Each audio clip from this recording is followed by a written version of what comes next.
Hi, I'm Jack Camille. I'm a financial advisor here at Brook, and today I'm going to discuss transferring your overseas pension scheme back to the UK.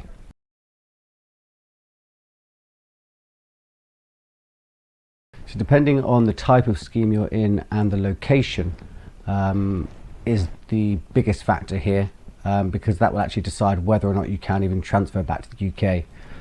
The scheme itself is going to be a QROPS, so Qualified Recognised Overseas Pension Scheme. There are other versions of this, but essentially that's what it is. And they can be held in various locations, from Guernsey to Gibraltar to Malta. And finding out whether the scheme is in capped drawdown, or if it is capped drawdown, whether it's some sort of annuity trust, whether or not the scheme has been delisted.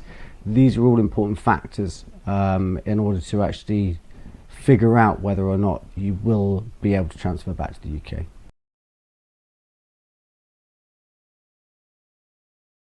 When your pension scheme was set up, and more importantly how your pension scheme was set up, is another key consideration here.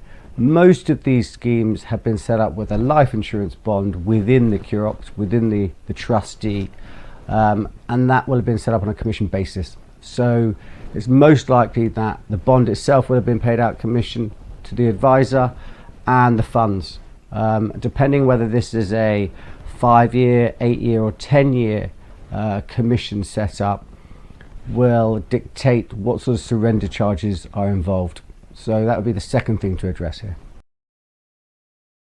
So after answering the first two questions and deciding that you can still transfer out of your schemes and there's not going to be some sort of significant cost, which would be a deterrent, you'll be able to transfer back into an international SIPP. So in essence, that's like a UK SIPP. So the trustees are in the UK, it's regulated by the FCA, covered by the Financial Services Compensation Scheme. The difference is these have been set up for non-residents. So although you can use them as a UK resident, they're set up for non-residents. That's what allows the offshore scheme to be transferred into it. From there, if you really wanted to, you could go a step further by transferring from your international SIPP to your UK SIPP. May or not be of interest, but that is how the process would work. Key benefits for transferring back into a UK product are going to be cost. You'll significantly reduce the cost by removing the QROPS itself, the trustee and any bond. Going back into a UK SIPP with an investment platform is going to be 4 or 5 times cheaper overall. Regulation, so you get back into the UK regulator, the Financial Conduct Authority, back into being covered by the Financial Services Compensation Scheme, so protection for you and your investments.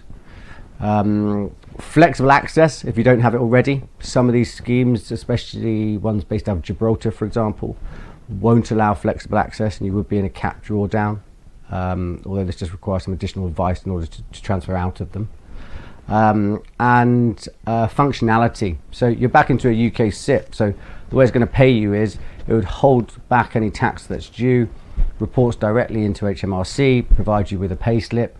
An overseas scheme is always going to pay you the money gross. You'd have to declare it on your tax return and claim tax back or pay money out and such. So it's a far smoother way of running your pension scheme.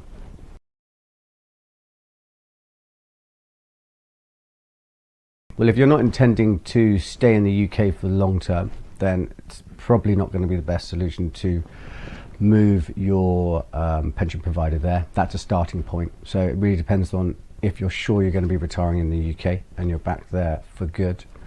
Lifetime allowance limit is a key consideration. QROPS don't have them. A UK SIPP does. So it's 1,073,000. If you're nearing that, if you're even around the 700 or 800 mark, but you are 10, 20 years off drawing down, it's unlikely to be the most suitable product for you. And then lastly is the obvious one, is fees. There may be fees from the QROPS provider or the bond provider. Usually it's best to let the bond provider's fees run down, but there's also going to be advisor fees for all the work involved in transitioning from one scheme to another.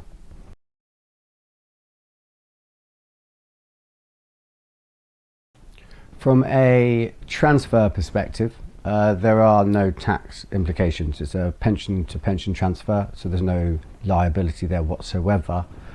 You would of course get the benefits once you're in the UK scheme and going into drawdown, as previously mentioned, by going through the PAYE system and so on.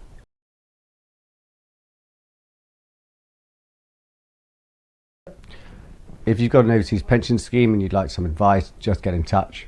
It's not too complicated for us to really make an assessment of your scheme, check what the options are, and then come back to you, and from there you can decide if it's something you'd like to move forward with.